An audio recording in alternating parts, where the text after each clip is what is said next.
আজি গৈ আছোঁ আমি গাঁৱত, মানে মোৰ জন্ম গাঁও ডুমডুমীয়ালৈ গৈ আছোঁ। তাৰ পৰা যাম বজাৰত, ডুমডুমীয়া অৰ্ধ বজাৰ। একচুৱেলি বজাৰ কৰাৰ উদ্দেশ্য নহয়, বজাৰ ইয়াতে কৰিব পাৰোঁ, কিন্তু বহুত বছৰ পিছে পিছে গৈ থাকোঁ। বজাৰটো চাব লাগে, নিজৰ প্ৰিয় বজাৰ। অসমৰ ভিতৰত প্ৰথম স্থানপ্ৰাপ্ত পাচলিৰ বাবে।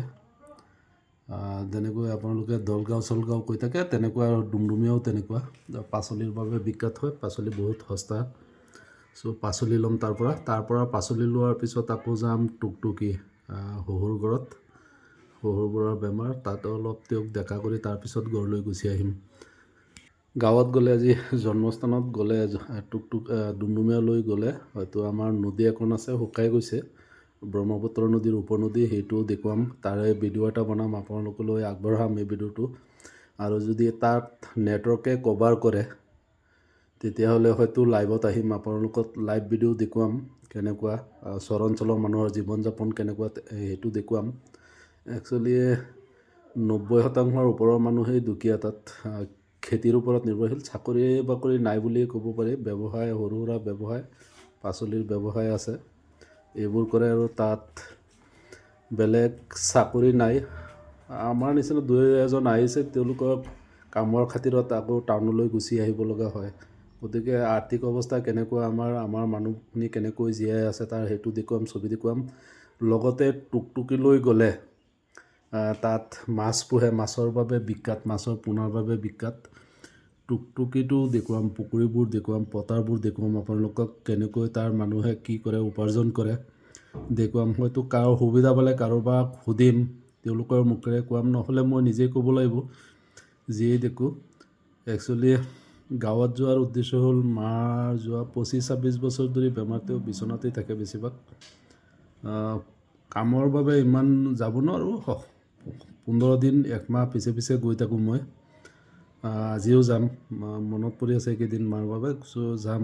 মাজতে শুনা পাইছোঁ তেওঁ পৰি অলপ দুখ পালে, বেয়া লাগি আছে। সময় বিচাৰি উলিয়াব পৰা নাছিলোঁ, আজি ওলাইছোঁ। আজি যাম, আজি বন্ধ আমাৰ। একচুৱেলি আমাৰ মানুহবোৰৰ কেনেকুৱা উন্নতি কৰিছে চৰকাৰে, তাকেই দেখুৱাম। যিমানেই দোল পিটি নাথাকক আমাৰ মুখ্যমন্ত্ৰী ডাঙৰীয়াই, প্ৰধানমন্ত্ৰীগৰাকীয়ে, একচুৱেলি তেওঁলোকৰ কথাৰ লগত আমাৰ মানুহখিনিৰ জীৱন যাপনৰ কিবা মিল আছেনে? কিবা ৰাস্তা ঘাটৰ উন্নতি হৈছে নেকি?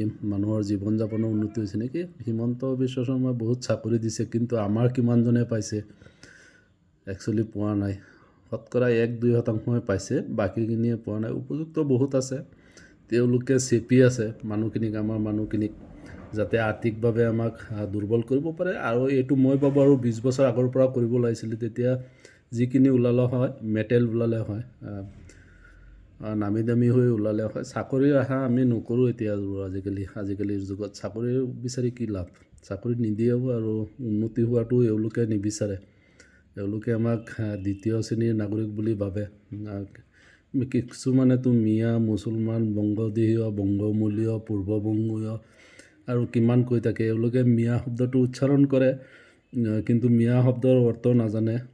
মিয়া উৰ্দু শব্দ, যাৰ অৰ্থ হ'ল জনাব, ডাঙৰীয়া। যি কি নহওক, এওঁলোকে তাচ্ছিল্য কৰিবলৈ শব্দটো ব্যৱহাৰ কৰে।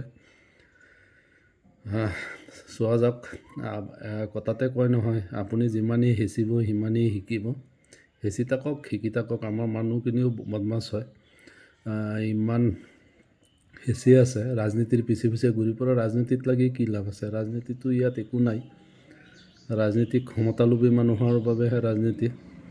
যাৰ কোনো যোগ্যতা নাই, তেওঁলোকে ৰাজনীতি কৰে। গতিকে মানুহখিনিৰ যোগ্যতা আছে, নিজৰ কৰ্মত দেখুৱাওক, নিজৰ পৰিয়ালৰ কথা চিন্তা কৰক, পৰিয়াল সৰু কৰক। ধন্যবাদ।